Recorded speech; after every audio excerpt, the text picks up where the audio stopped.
Hello students, आज इस video में हम मल्टीप्लेक्सर के एक्सपेरिमेंट को डिस्कस करेंगे जिसमें एक मक्स आईसी से 74153 बूलियन एक्सप्रेशंस को किस तरह से हम वेरीफाई कर सकते हैं ये हम आज सीखेंगे। सबसे पहले हमारा जो एम है प्रैक्टिकल का, understanding the combinational logic bye implementing Boolean function using multiplexer. तो हमारे पास अगर कोई भी रैंडम एक बुलियन फंक्शन गिवन है, हम उसे किस तरह से एक मक्स के आईसी के साथ इंप्लीमेंट करेंगे, वो हमारा एम है। अब हमें ऑपरेटर्स क्या क्या चाहिए इस प्रैक्टिकल के लिए। सबसे पहले तो हमें चाहिए अपनी डिजिटल ट्रेनर किट, उसके बाद मक्स आईसी 74153। जो दूसरा आईसी हमें चाहिए वो है नॉट गेट आईसी 7404, और लास्ट में हमें चाहिए कनेक्टिंग वायर्स, जिससे हम अपने इन बिटवीन के जो कनेक्शंस हैं सब आईसी पिन्स के वो करेंगे। ये रहा हमारा पहला आईसी 74153। तो ये जो हमारे पास मक्स का आईसी है, इसमें टोटल 16 पिन्स होंगे। इस पोर्शन को हम बोलते हैं नॉच, NOTCH। ठीक है, तो यहां से हमने पिन नंबर्स अपने स्टार्ट करने हैं। यहां से हमारा स्टार्ट हो गया पिन नंबर 1 से लेके 8 तक, फिर 9 से लेके 16 तक। अब हमारे पास जो मल्टीप्लेक्सर आईसी है 74153, एक आईसी में हमारे पास टोटल 2 मल्टीप्लेक्सर्स होंगे, और जो 2 मल्टीप्लेक्सर है हमारे पास वो होंगे 4x1, यानी कि 4 इनपुट 1 आउटपुट। और अगर हमारे पास 4 इनपुट हैं तो हमारे पास जो सिलेक्ट लाइंस हैं, अगर मेरे पास ये फॉर्मूला है 2m is equal to n यानी कि कितनी इनपुट्स है मेरे पास, तो ये m जो होती है ये सिलेक्ट लाइंस होती हैं। ठीक है, तो कितनी सिलेक्ट लाइंस हमें चाहिए होंगी 4x1 के लिए 2। तो दोबारा से एक बार बात करते हैं, हमारे पास 74153 4x1 मल्टीप्लेक्सर है, और इसमें 2 मल्टीप्लेक्सर्स होते हैं एक सिंगल आईसी में। पहला मल्टीप्लेक्सर है मेरे पास जो 1 से डिनोट हो रहा है, और जो दूसरा मल्टीप्लेक्सर है वो मेरे पास 2 से डिनोट हो रहा है। हमारे पास सबसे पहले क्या होंगे 4 inputs, 1C0, 1C1, 1C2, 1C3, और उसका विद रिस्पेक्ट टू आउटपुट जो होगा वो 1Y होगा। सिमिलरली जो सेकंड मेरे पास मल्टीप्लेक्सर है वो है 2C0, 2C1, 2C2 and 2C3, और उसका जो रिस्पेक्टिव आउटपुट होगा मेरे पास वो होगा 2Y। ठीक है, उसके बाद हमारे पास ये मैंडेटरी कंडीशंस होते हैं कि हमारे पास VCC और ग्राउंड तो कनेक्शंस होने ही चाहिए, अदरवाइज आपका जो आईसी है वो वर्क ही नहीं करेगा। तो पिन नंबर 8 है आपका ग्राउंड, और पिन नंबर 16 है आपका VCC। अब लास्ट हमारे पास क्या बचा है, सिलेक्ट लाइन बची है। तो सिलेक्ट लाइंस है मेरे पास पिन नंबर 2, पहली सिलेक्ट लाइन है A, और पिन नंबर 14 ये दूसरी सिलेक्ट लाइन है B। अब आप यहाँ पर नोटिस करोगे कि सिर्फ 2 ही सिलेक्ट लाइंस हैं, दोनों मल्टीप्लेक्सर्स के लिए अलग अलग सिलेक्ट लाइंस नहीं है। इसका क्या मतलब है कि हम एक टाइम पे एक ही मल्टीप्लेक्सर को यूज कर सकते हैं। तो यानी कि अगर मेरे पास AB सिलेक्ट लाइन है और मैं पहला मल्टीप्लेक्सर यूज कर रही हूं, तो ये वाली डेटा इनपुट्स के लिए काम करेगा, और जब मैं सेकंड वाला मल्टीप्लेक्सर यूज कर रही हूं तो वो ये वाले इनपुट्स के लिए काम करेगा। ठीक है, और लास्ट होता है हमारे पास स्ट्रोब पिन, स्ट्रोब 1 बार एंड स्ट्रोब 2 बार। स्ट्रोब को हम इनेबल पिन भी कह देते हैं, जिसकी वजह से हमारा जो आईसी है, जो मल्टीप्लेक्सर है वो इनेबल होगा, यानी कि स्टार्ट होगा वर्क करना। बट हमारे पास यहाँ पर जो स्ट्रोब पिन है वो बार है, यहाँ पर भी बार है देखो, और यहाँ पर भी बार है। तो ये बार का मतलब क्या होता है मेरे पास, कि ये मेरे पास एक्टिव लो पिन्स हैं। एक्टिव लो का क्या मतलब है, जब मैं एक लो सिग्नल यहां पर दूंगी, लो सिग्नल का मतलब होता है 0, तो मेरी जो पिन है वो एक्टिव हो जाएगी। यानी कि जब मैंने अपने पिन नंबर 1 को 0 से कनेक्ट किया, 0 मतलब मेरा ग्राउंड सिग्नल हो गया, तो मैंने पिन नंबर 1 को जब मैंने ग्राउंड के साथ कनेक्ट किया, तो मेरा जो पहला मल्टीप्लेक्सर है, क्योंकि ये 1G है, ठीक है, तो मेरा जो पहला मल्टीप्लेक्सर होगा वो इनेबल हो जाएगा।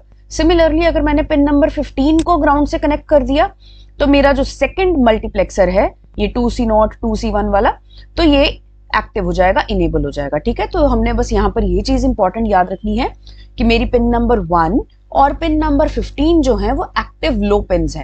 एक्टिव लो का क्या मतलब होता है कि अगर हम लो सिग्नल देंगे अपने पिन को, तो जो मेरी पिन है वो एक्टिव हो जाएगी।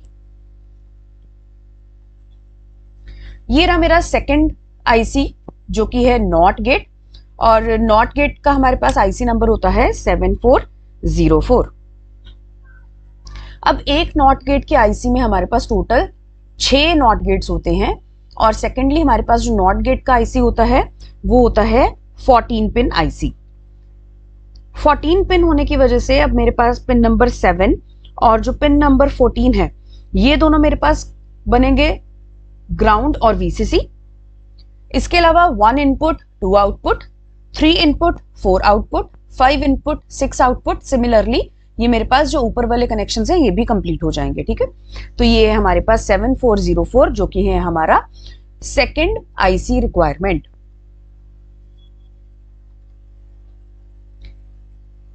इस आईसी की और इस प्रैक्टिकल की अब हम कुछ थ्योरी डिस्कस कर लेते हैं जिससे हम प्रैक्टिकल को एग्जीक्यूट बहुत इजीली कर पाएंगे। सबसे पहले 4x1 मल्टीप्लेक्सर होता क्या है? तो 4x1 मल्टीप्लेक्सर में हमारे पास 4 इनपुट्स होती हैं, A0, A1, A2, A3। एक मेरे पास आउटपुट होगा और 2 मेरे पास यहाँ पर सिलेक्ट लाइंस होंगी। अब 2 सिलेक्ट लाइंस कैसे होंगी मैंने अभी आपसे वो डिस्कस किया है। हमारे पास फॉर्मूला होता है 2m is equal to n। n होता है मेरे पास नंबर ऑफ इनपुट्स और m होता है मेरे पास नंबर ऑफ सिलेक्ट लाइंस। तो 4 इनपुट के लिए 2 सिलेक्ट लाइंस हमें चाहिए होंगी। अब ये काम कैसे करेगा हमारा मल्टीप्लेक्सर? वो एक एक करके मेरा जो इनपुट है उसको आउटपुट के ऊपर ट्रांसमिट करेगा। अब ये डिसाइड कौन करेगा? Select lines. Select line 0 0 output मेरा हो जाएगा A0, 0 1 output A1, 1 0 output A2 and 1 1 मेरा आउटपुट हो जाएगा A3। यानी कि सिलेक्ट लाइंस के हिसाब से एक एक करके मेरा जो इनपुट है वो आउटपुट के ऊपर कलेक्ट होगा, क्योंकि मिक्सिंग ऑफ सिग्नल तो पॉसिबल नहीं है, ना ही ये अलाउड होता है।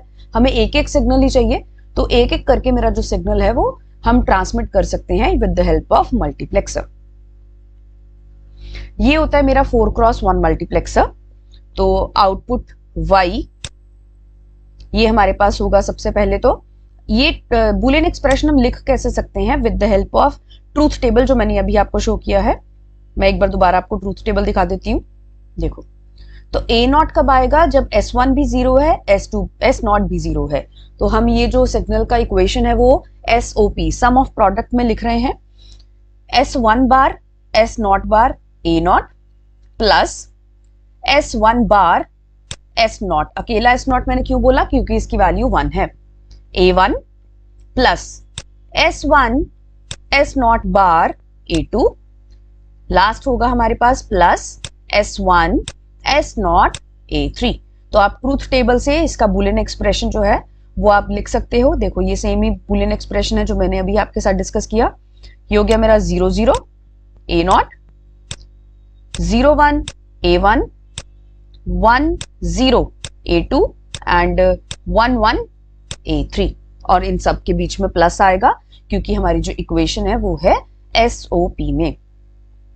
अब यहाँ पर देखो आप, अगर इसका मैंने लॉजिक सर्किट डायग्राम बनाना है तो इन तीनों के बीच में डॉट है, यानी कि मुझे 3 इनपुट एंड गेट चाहिए। तो ये रहा मेरा पहला 3 इनपुट एंड गेट, ये दूसरा 3 इनपुट एंड गेट, तीसरा 3 इनपुट एंड गेट एंड ये चौथा 3 इनपुट एंड गेट, क्योंकि हमारे पास यहाँ पर टोटल 4 टर्म्स है और इन सबके बीच में प्लस है, यानी कि मुझे अब एक और गेट भी चाहिए। तो ये रहा और गेट जिसके अंदर 4 इनपुट्स हैं, यही चारों टर्म्स की, और फाइनली मेरा जो आउटपुट है वो बन जाएगा y। तो पहले हम स्टार्ट कर लेते हैं S1 S0 से। S1 S0 A3 ये होगी मेरी पहली टर्म। ठीक है, ये वाला मेरा एंड गेट हो गया। दूसरा हो गया मेरे पास S1 S0 बार A2, तो ये हो गया मेरा दूसरा वाला। ये देखो यहाँ पर, यहां से मेरे पास सिग्नल जो है S1 आ रहा है, यहां से मेरे पास जो सिग्नल है S0 बार आ रहा है और यहां से A2 आ रहा है। सिमिलरली जो मेरे पास थर्ड टर्म है वो है S1 बार S0 A1, तो ये रहा मेरा थर्ड वाला। एंड लास्ट वाला क्या है? दोनों का ही बार, S1 बार S0 बार A0, तो ये रहा मेरा लास्ट वाला। ठीक है, जिसमें दोनों ही नॉट है इनपुट पे और साथ में A0 है। फाइनली मैंने और गेट को दे दिया जिससे मेरा एक ही आउटपुट, क्योंकि ये बस ध्यान रखना कि आउटपुट एक ही यहाँ पे शो होना चाहिए, क्योंकि मेरे पास एक ही आउटपुट यहाँ पर है बुलियन एक्सप्रेशन में। ठीक है, तो 2 सिलेक्ट लाइन, 4 इनपुट और 1 आउटपुट, ये हमारे ब्लॉक डायग्राम के साथ मैच कर रहा है। आप इस तरह से अपना रीवेरीफाई भी कर सकते हो कि क्या आपका लॉजिक सर्किट डायग्राम ठीक है या नहीं है। ये रहा आपका आईसी डायग्राम जो मैं ऑलरेडी आपके साथ डिस्कस कर भी चुकी हूं। इस आईसी डायग्राम में हमारे पास दो 4x1 मल्टीप्लेक्सर हैं। एक ये रहा मेरा फर्स्ट 4x1 मल्टीप्लेक्सर, ये रहा मेरा सेकंड 4x1 मल्टीप्लेक्सर। ये उनके रिस्पेक्टिव आउटपुट्स हैं। ये कॉमन सिलेक्ट लाइंस है दोनों की, और उसके बाद स्ट्रोब है मेरे पास 0 और 1 का, एंड फाइनली है मेरे पास ग्राउंड एंड वीसीसी। अब नेक्स्ट है हमारे पास ट्रूथ टेबल वेरिफिकेशन। सबसे पहले हमने अपने आईसी को टेस्टिंग से स्टार्ट करना है कि पहले आईसी हमारा सही से काम कर भी रहा है कर रहा, उसके बाद ही हमने फर्दर अपना बूलियन एक्सप्रेशन जो है वो स्टार्ट करनी है verification with the help of IC. अब मक्स के आईसी को हम कैसे टेस्ट करेंगे? सबसे पहले तो हमारे पास स्ट्रोब, जो भी हमने बात की थी enable pin, active low pin होती है, उसको चेक करेंगे।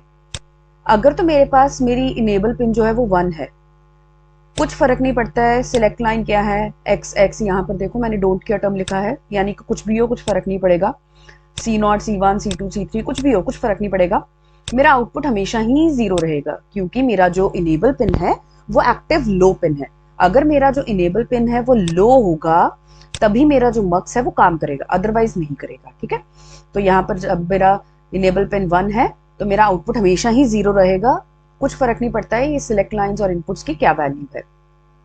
अब जब हमने अपने स्ट्रोब को 0 किया तब मेरा जो आईसी है वो इनेबल हो गया, और जब मैंने स्ट्रोब 1 को 0 किया तो मेरा मक्स 1 चल पड़ेगा, स्ट्रोब 2 को मैंने 0 किया तो मेरा मक्स 2 चल पड़ेगा। सबसे पहले हमारे पास केस आता है सिलेक्ट लाइन 0 0। तो जब सिलेक्ट लाइन 0 0 है हमारा जो आउटपुट होता है वो A0 होता है।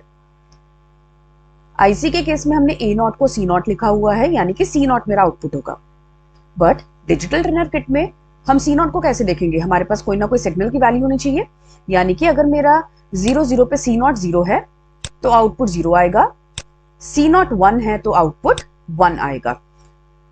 अब बाकियों को चेंज करके देख लेना, C1 C2 C3 कुछ फर्क नहीं पड़ेगा, मेरा आउटपुट चेंज ही नहीं होगा। सिमिलरली सेकंड केस है मेरे पास 0 1, तो 0 1 पे हमारे पास आउटपुट क्या होता है? C1, तो C1 0 है तो आउटपुट 0, C1 1 है तो आउटपुट 1। थर्ड केस है मेरे पास 1 0, तो 1 0 पे हमारे पास जो आउटपुट होगा वो होगा C2, तो जो भी C2 की वैल्यू है वो मेरे पास आउटपुट पे आ जाएगी। लास्ट है हमारे पास 1 1, तो 1 1 के केस में हमारे पास जो आउटपुट होगी वो होगी C3, तो जो भी मेरे पास C3 की वैल्यू है वो मेरे पास आउटपुट पे डिस्प्ले हो जाएगी। तो ये आपको डिजिटल ट्रेनर किट के ऊपर भी ये इंप्लीमेंट करके दिखाऊंगी कि हम टेस्टिंग ऑफ आईसी करते किस तरह से हैं। ठीक है, ये है हमारे पास ट्रूथ टेबल जो वेरीफाई होना चाहिए जब हम अपने आईसी को टेस्ट करेंगे। अब मैं यहाँ पर एक एग्जांपल ले लेती हूँ जो बूलियन एक्सप्रेशन हमें यहाँ पर वेरीफाई करना है with the help of IC. आपके पास एग्जाम में कोई सा भी बूलियन एक्सप्रेशन आ सकता है, सम आ सकता है, कैरी आ सकता है फुल एडर का, इसी तरह से फुल सबट्रैक्टर का डिफरेंस आ सकता है, बोरो आ सकता है, कोई सा भी रैंडम बूलियन एक्सप्रेशन हो, प्रोसेस हमारा सेम ही रहेगा। अब मैंने यहाँ पर एक रैंडम बूलियन एक्सप्रेशन ले लिया है y ABC, यानी कि 3 वेरिएबल्स है मेरे पास यहाँ पर। समेशन स्मॉल m ये होता है मेरे पास समेशन स्मॉल m, यानी कि SOP सम ऑफ प्रोडक्ट 1 3 5 6। अब पहले तो मैंने अपने पास ट्रूथ टेबल लिख लिया है, तो A B C 3 मेरे पास यहाँ पर वेरिएबल्स हो गए, तो 3 वेरिएबल से मैंने यहाँ पर टोटल 8 कॉम्बिनेशंस लिख लिए, 4 0 4 1, 2 0 2 1 एंड 0 1 0 1। अब मेरे पास 1 3 5 एंड 6 की जगह पे मुझे 1 इंसर्ट करना है और बाकी प्लेसेस पे मुझे 0 इंसर्ट करना है। तो ये हमारे पास होता है 0, ये होता है 1, ये होता है 2 3 4, ये होता है 5, ये होता है हमारे पास 6 एंड फाइनली 7। तो अब देखो 1 पे मेरे पास 1 है, 3 पे मेरे पास 1 है एंड 5 पे मेरे पास 1 है एंड 6 पे मेरे पास 1 है, और जो रिमेनिंग प्लेसेस है मैंने वहां पर 0 सब्स्टिट्यूट कर दिया है। तो सबसे पहले आपका काम, कोई सा भी बूलियन एक्सप्रेशन गिवन हो आपके पास एग्जामिनेशन में, आपने उसका ट्रूथ टेबल लिखना है इस तरह से। तो जब आपने ट्रूथ टेबल लिख लिया है उसके बाद ही हमारी नेक्स्ट एक्टिविटी स्टार्ट होगी। अब ये है हमारी नेक्स्ट एक्टिविटी। नेक्स्ट एक्टिविटी में हमने क्या करना है, ए और बी दो वेरिएबल्स को मैंने डायरेक्टली एज इट इज ही अपने दो सिलेक्ट लाइंस के साथ रिप्लेस कर देना है। उसके बाद हमारे पास अगर दो सिलेक्ट लाइंस हैं तो अभी हमने डिस्कस किया था ना, जब मेरे पास 0 0 सिलेक्ट लाइंस होती हैं तो आउटपुट होता है सी नॉट। 0 1 के ऊपर मेरे पास आउटपुट होता है C1, 1 0 के ऊपर मेरे पास आउटपुट होता है C2 एंड 1 1 के मेरे पास आउटपुट होता है C3। तो यही हमने अब यहां पर चेक करना है। सबसे पहले हम स्टार्ट करते हैं 0 0 से। तो अब 0 0 पे हमने कंपेयर क्या करना है, C वेरिएबल को और Y वेरिएबल को हमने कंपेयर करना है। C 0 है तो Y भी 0 है, C 1 है तो Y भी 1 है, यानी कि जो मेरा आउटपुट है वो बिल्कुल एग्जैक्टली सेम C को कॉपी कर रहा है। जो जो भी C की वैल्यू है एज इट इज मेरे पास आउटपुट की वैल्यू आ रही है for the first case when A and B both are 0 0। तो मेरा C नॉट की वैल्यू क्या आ गई, C। C क्यों आई है, क्योंकि Y मेरा बिल्कुल C का रिप्लिका है। सेकेंड केस 0 1, अब इसमें भी देखो सेम ही कंडीशन है, 0 पे 0 1 पे 1, तो C1 की वैल्यू भी C आ गई।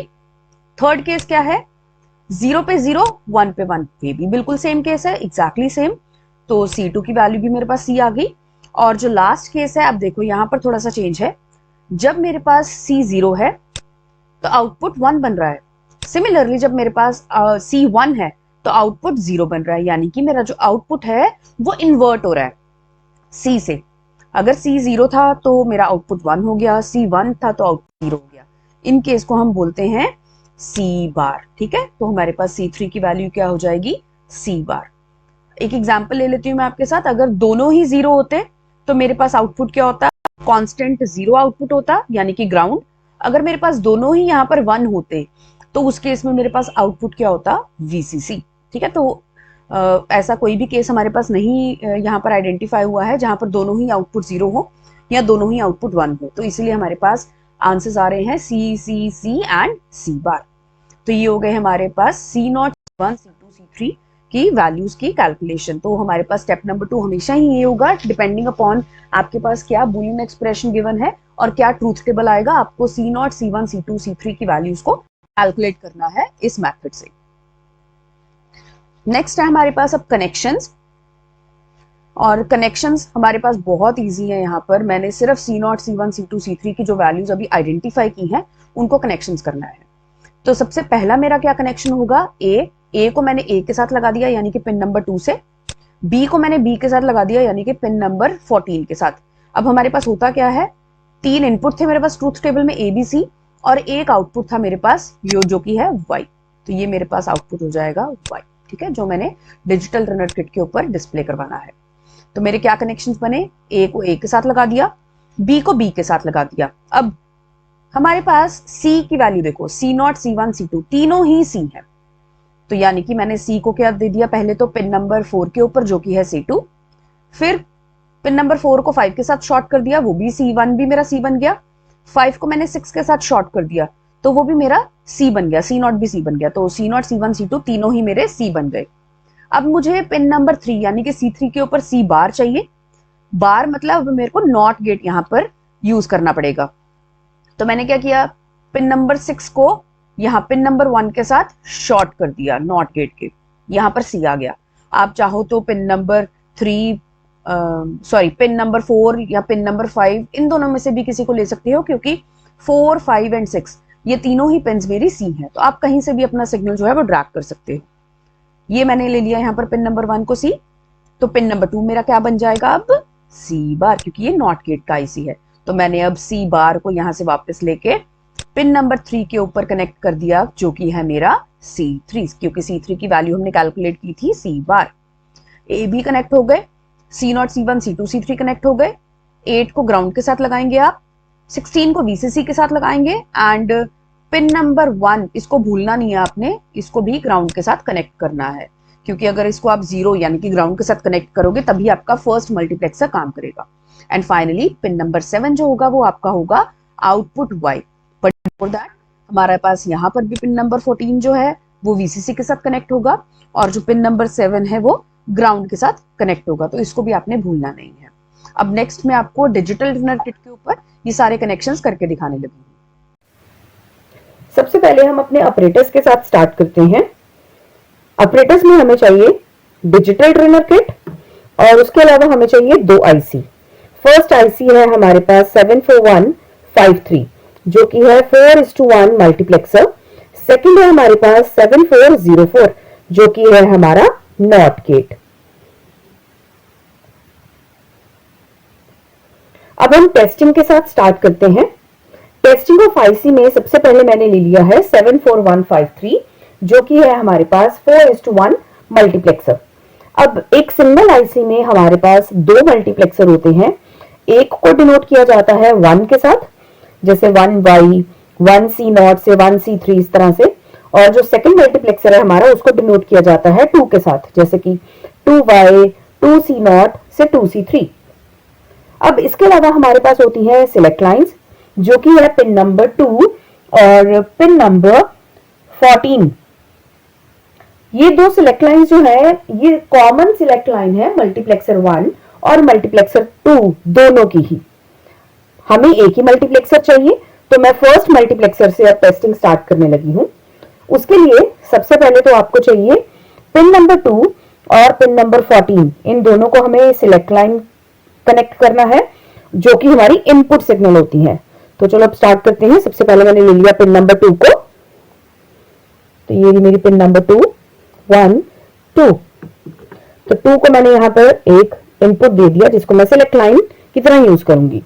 उसके बाद है पिन नंबर 14 जो कि बनेगी मेरी सेकंड सिलेक्ट लाइन, और 74153 हमारी 16 पिन आईसी है, तो 16 से हम स्टार्ट करेंगे।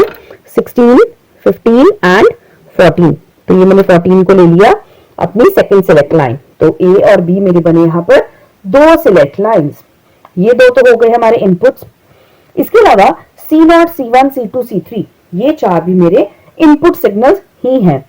तो यहां पर मैंने अब C0 से स्टार्ट किया। C0 है मेरा पिन नंबर 6,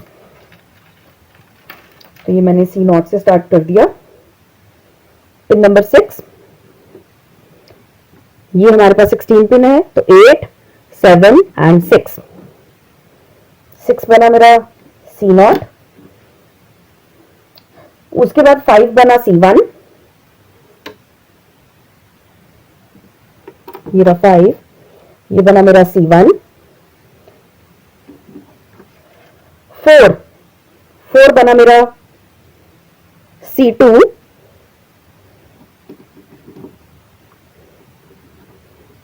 बना C2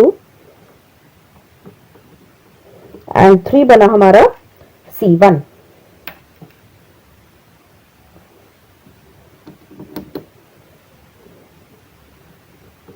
तो ये बन गई मेरी 4 इनपुट सिग्नल C0 से C3 और AB 2 सिलेक्ट लाइंस। इसके बाद मेरे पास जो आउटपुट है वो है पिन नंबर 7, क्योंकि मैं सिर्फ 1 वाले अभी कंसिडर कर रही हूं, तो मैंने पिन नंबर 7 को आउटपुट के साथ कनेक्ट कर देना है। ये रहा मेरा आउटपुट, तो ये रहा हमारा पिन नंबर 7, इसको हमने आउटपुट के साथ लगा दिया। बट फाइनल करने से पहले सारे कनेक्शंस को हमें वीसीसी ग्राउंड भी जरूर कनेक्ट करना है, तो ग्राउंड से करते हैं। ग्राउंड है मेरा पिन नंबर 8, तो ये रहा मेरा पिन नंबर 8, इसको मैंने ग्राउंड पे लगा दिया है।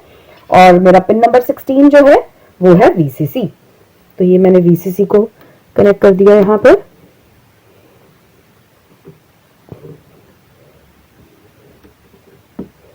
ये रहा 16, ठीक है। बट अब एक कनेक्शन जो है अभी भी वो पेंडिंग है, जो कि है पिन नंबर 1। पिन नंबर 1 है हमारा स्ट्रोब बार। स्ट्रोब बार एक्चुअल में हमारा इनेबल पिन होता है, इसके ऊपर बार है, इसका मतलब ये है कि ये मेरा एक्टिव लो पिन है, यानी कि जब मैं इस पिन को लो सिग्नल दूंगी, लो यानी कि ग्राउंड या 0 वोल्ट, तब ये पिन मेरी एक्टिव हो जाएगी, यानी कि मुझे पिन नंबर 1 को ग्राउंड सिग्नल देना है। इसके लिए हम पिन नंबर 1 को पिन नंबर 8 के साथ शॉर्ट सर्किट कर देते हैं। तो ये रहा 1 को मैंने 8 के साथ शॉर्ट सर्किट कर दिया। तो ये मेरे मल्टीप्लेक्सर के सारे जो कनेक्शंस हैं वो डन हो गए। अब हम टेस्टिंग से स्टार्ट करते हैं। ये AB है 0 0, ये C0, C1, C2, C3, ये पीछे से स्टार्ट हो रही है मेरी C0 से। तो 0 0 पे आउटपुट क्या होता है मेरा C0, 0 1 पे C1, 1 0 पे C2 एंड 1 1 पे C3। तो 0 0 से स्टार्ट करते हैं। मेरा C0 आउटपुट आना चाहिए। तो अब देखो C0 0 है तो मेरा आउटपुट 0 आ रहा है, C0 1 है तो मेरा आउटपुट 1 आ रहा है, यानी कि जो भी मेरा C0 सिग्नल है 0 है तो 0, 1 है तो 1 आउटपुट आ रहा है। तो अब देखो मैं बाकी इनपुट्स को चेंज करके दिखाती हूँ आपको। कोई भी फर्क नहीं पड़ रहा मेरे आउटपुट पे, क्योंकि आउटपुट जो है वो मेरा C0 है। ठीक है, तो ये मेरी पहली कंडीशन वेरीफाई हो गई है। 0 0 पे C0, 0 1 C1। तो ये देखो C1 1 तो 1, C1 0,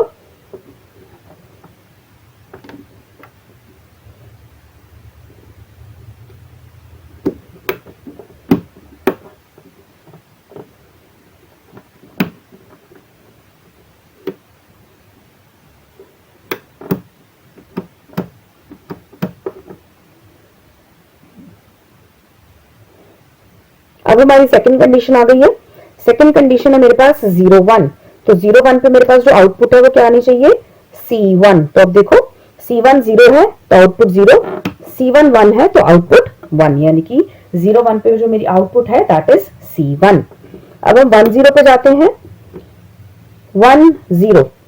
तो 1 0 पे मेरा आउटपुट क्या आना चाहिए, C2। ये है मेरा C2 वाला सिग्नल, ये वाला दिस वन C2।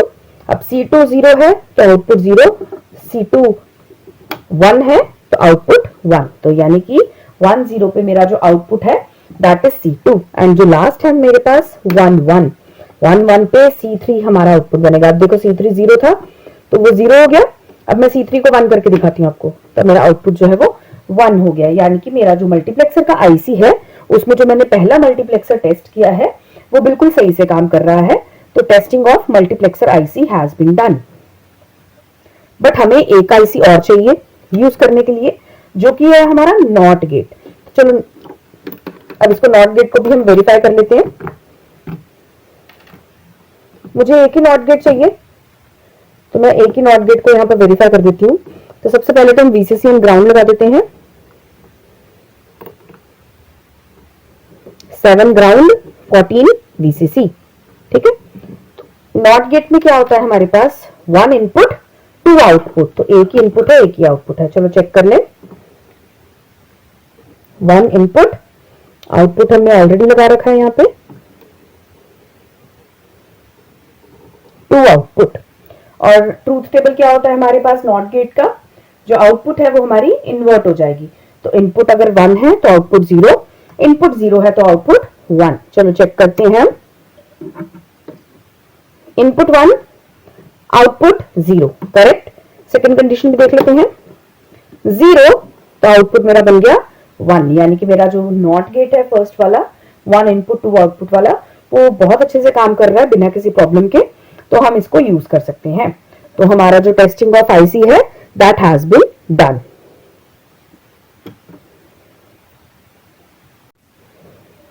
अब हम implementation of Boolean function start करने लगे हैं।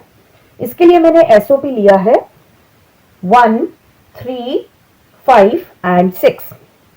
तो 1 3 5 एंड 6 के साथ हमारे पास C0 की वैल्यू आएगी C, C1 की वैल्यू भी आएगी C, C2 की वैल्यू भी आएगी C एंड C3 की वैल्यू हमारे पास आएगी C बार। तो चलो अब हम स्टार्ट करते हैं। उससे पहले मुझे सबसे पहले अपना VCC एंड ग्राउंड कनेक्ट करना होगा। तो ये मेरा ग्राउंड है, इसको हमने दे दिया पिन नंबर 8 के ऊपर। VCC है उसको दे दिया हमने पिन नंबर 16 के ऊपर। अब पिन नंबर 1 से हम स्टार्ट करते हैं। पिन नंबर 1 होता है हमारा स्ट्रोब बार। तो मुझे 1 को 8 के साथ शॉर्ट करना रहेगा। ठीक है जी, तो ये हमारा हो गया स्ट्रोब बार ग्राउंड के साथ कनेक्ट। A एंड B ये 2 सिग्नल्स हमारे हैं इनपुट सिग्नल, यानी कि सिलेक्ट लाइंस। तो AB को मैंने AB के साथ कनेक्ट कर दिया है एज पर बुलियन एक्सप्रेशन।